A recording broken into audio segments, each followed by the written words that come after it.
সুধী দর্শক বন্ধুরা, আজ থেকে শত শত বছর আগে অর্জুনকে ভগবান শ্রীকৃষ্ণ মহাভারতের যুদ্ধ শুরু হবার আগে যে উপদেশগুলি দিয়েছিলেন, সেই উপদেশগুলোই হলো শ্রীমদ্ ভগবদ গীতা।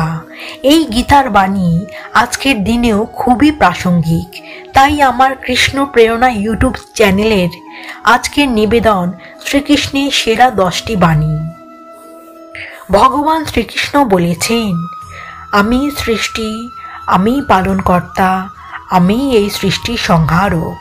এ জগতের প্রতিটি বস্তু আমার থেকে সৃষ্টি ও আমার মধ্যেই শেষ।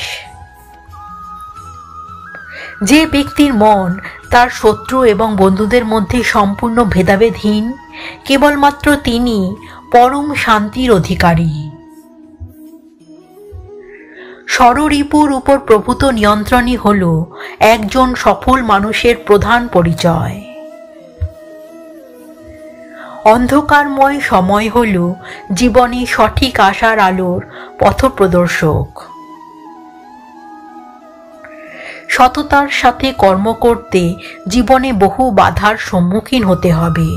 ধৈর্য থাকলে অবশেষে গর্বের সাথে জয় তোমারই হবে। একজন প্রকৃত মহৎ ব্যক্তির পরিচয় হল সে নিজের শত্রুর সঙ্গে শত্রুতা ভুলে তাকে ভালোবাসা ফিরিয়ে দেয়।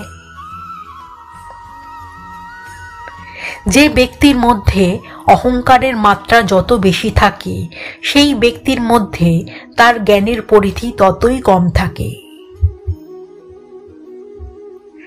ক্রোধ বুদ্ধিকে গ্রাস করে, লোভ মনুষ্যত্বকে গ্রাস করে, চিন্তা আয়ুকে গ্রাস করে, অহংকার বিবেককে গ্রাস করে। মানব জীবনের চিরন্তন সত্য হল মৃত্যু, যা প্রতিটি মনুষ্য জীবনে নির্ধারিত।